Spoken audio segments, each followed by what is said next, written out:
2.1 Properties of Numbers. We're going to be identifying properties of addition and multiplication today, and then we're going to use those properties to help us solve problems. So these examples I have up here, 4 plus 6, add those together and we get 10. What happens if we take 6 plus 4? Well, we also get 10. Okay, so we change the order of what we were adding and we got the same answer. Let's look at the next one. 9 times 5, when I do that I get 45. Let's say I switched the order and I took 5 times 9. Well, I would also get 45. So this has this is a property, and it's called the commutative property. The commutative property says that changing the order when you're adding or multiplying, so it only works for addition and multiplication, does not change the sum or the product. It doesn't change the answer to an addition problem or the answer to a multiplication problem. And the way I remember this is that the word commutative itself, it has two M's, commutative. Well, if I switch the order of these M's, it's still the word commutative. So if I switch the order of these M's, it doesn't change the word at all. Okay, just like when I switch the order of the 4 and the 6, switch the order of the 4 and the 6, I still got 10. It didn't change the answer. So that's how I remember commutative means changing the order for addition and multiplication. All right, let's explore or discover the next property.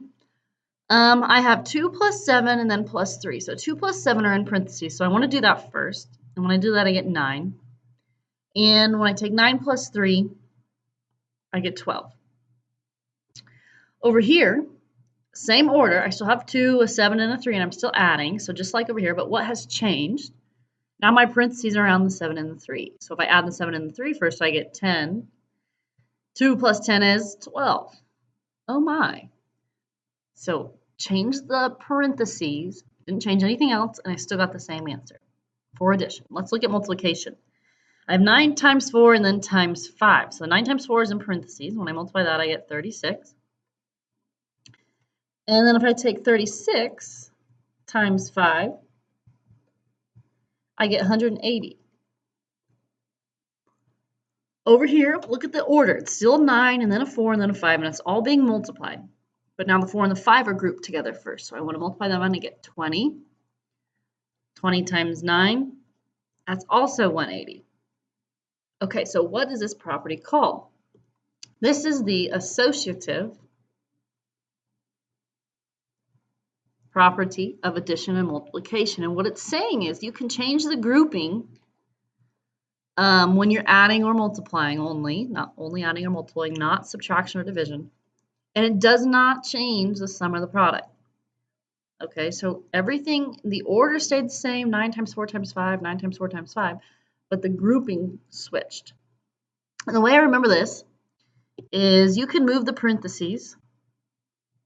Oops, why do I keep doing that? You can move the parentheses and it's not going to change the word. So let's say I put a parentheses around CIA. Let's say I move those parentheses, and you're going to laugh, hee hee hee, around ASS. Is it still the word associative? Yeah, both words spell associative, so moving these parentheses over doesn't affect the word at all. Moving the parentheses in this addition problem from the 2 and the 7 to the 7 and the 3, it didn't change the answer. So that's how I remember associative. All right, the next one. Let's fill in the blank here. What do I need to add to 12 so that it equals 12? 12 plus what equals 12? Well, that'd be 0. Okay. Over here, 12 times what would get you 12? 12 times 1 would get you 12. Okay, so these are properties for addition and multiplication. This is called the identity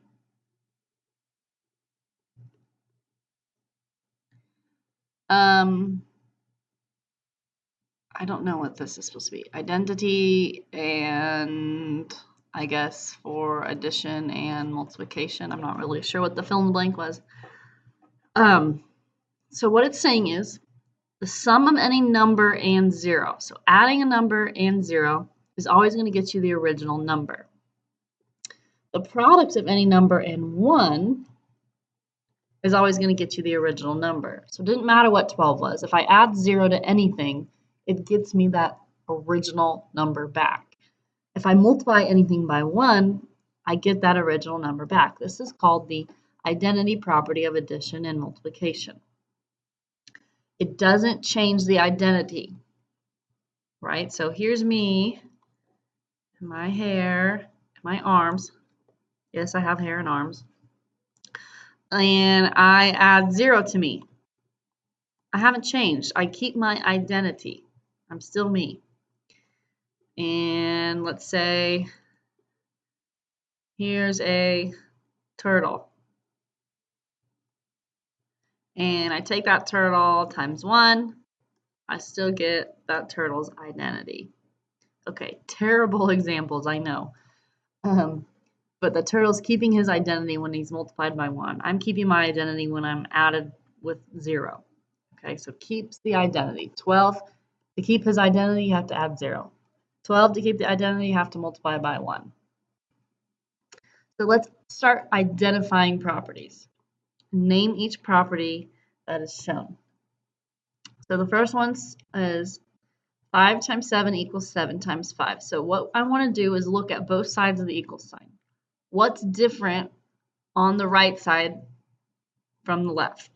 Okay, so what changed over here that was different on the left? 5 times 7 and now it's 7 times 5.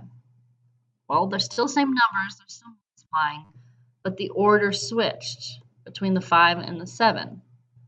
So what's that called when the order switched? You can go back and look. Which one? Oh yeah, commutative. I switched the m's and it's still equal. I switched the 5 and the 7, but the answer is still equal. So this would be commutative property multiplication. All right, next one. I have c times 1 equals c. So again, I want to look over here and notice what's different. C times 1 equals c. So I started with c, I multiplied it times 1, and I got c. So I got its identity. Multiplying by 1 is the identity property multiplication.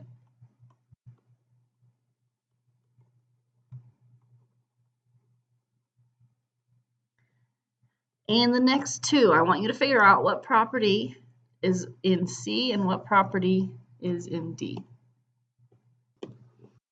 Okay, hopefully you saw that C was the commutative property, and this time we're using addition.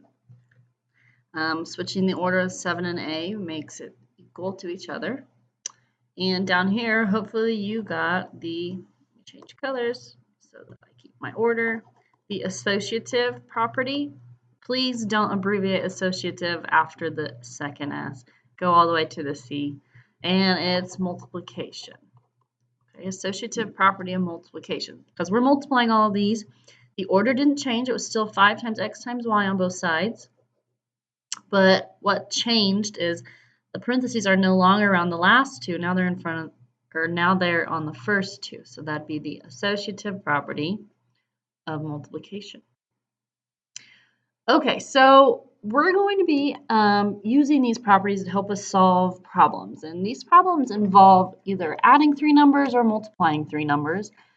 And a way to make it easy, if we don't have a calculator, say we're at the store or at a concession stand and we're trying to order something, what you can do is look for easy to compute numbers that equal 10.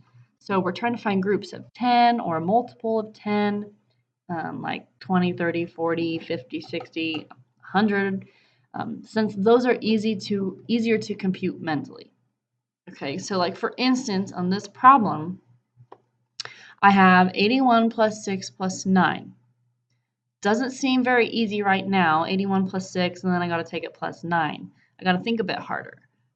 But what if I use the commutative property and switch the order of these? Okay, so everything stays the same, but all I'm going to do is move the 6 over here and the 81 over here. Commutative property means I can switch the order in addition. Okay, now let's, still kind of difficult. It's still 6 plus 81, and then I gotta take it plus 9. So now let's use the associative property to regroup these. Associative means I could put parentheses around different numbers.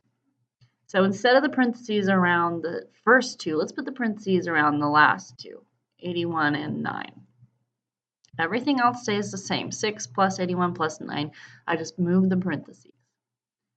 And then the last step, this looks a little bit easier now because I have 81 and 9. 81 and 9, that's a group of 10. When I add them together, I get 90. And 90 plus 6 is a simpler problem. It's 96. Okay, so immediately when you look at these problems, try to find numbers that can group easily. So if I see a 1 in the ones place and a 9 in the ones place, I'm thinking to myself, I somehow need to get those to be added together first, and then I can add that 6 in. So I have 1, 2, 3, 4, 5 problems here that we're going to solve using those properties. Now we don't have to write them out like what property we're using. All we're doing is trying to make it easier mental math. Okay, so what numbers here would make a group of 20? I notice I have a 4 in the one. That makes, I can somehow group those together, add those first, and then add the 7. It becomes a simpler problem. 6 plus 14 makes 20. Now it's 20 plus 7, and my answer is 27. On the second one, again, trying to group together numbers that are easy to add. 19 plus negative 30 plus 21. Oh, again, I see a 9 in the ones place and a 1. 9 and 1 make 10, so I want to group those together. Add the 19 and 21, and then I can add the negative 30. 19 plus 21. If you give that one over here, this bumps up to 20, and this bumps down to 20. So 20 plus 20 is 40. And 40 plus negative 30 would be 10. Different signs, subtract the numbers, and keep the sign of the higher number. Okay, I'm going to do one more with you. And say you're at Dillon's, and 1 gallon of milk is $2.30. Bread is $1.80, and apples are $2.20. And you're trying to come up with how much it's going to cost you. Well, instead of pulling out your phone calculator, let's find two numbers that we can easily add. What about the 80 cents and the 20 cents? Wouldn't those make $1? So we're going to group these together and add them first. So $1.80 plus $2.20. Let's give the 20 cents to the 80. So that would make this $2, and that would make this $2, which would be 4. So now I have a $4 and I have a $2.30. And when I add them together, that'd be $6.30.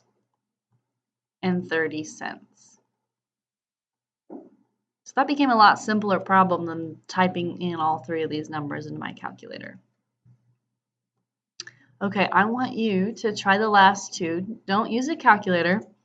Find numbers that when you multiply them, it would give you a multiple of 10. Group them together and then multiply it by the third number.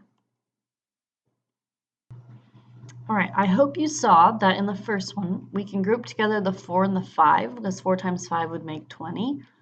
And then take 20 times 9, so that would give us 180. And in the last one, if we group together the 4 times the 25, that would give us 100, and then we just have to take it times 3, and so we get 300. So we can use these properties that we learned today, and just to recap, those properties were commutative, associative, and the identity properties of multiplication and division. Okay, so identity means you can add 0 and get its identity, or times by 1 and get its identity. Associative means you can change the grouping symbols. So moving the parentheses in addition or multiplication won't change your answer. And then commutative property of addition and multiplication means flipping the order of the values that you're multiplying or adding won't change your answer. So use those properties to help us solve problems that look hard, but we can make simpler.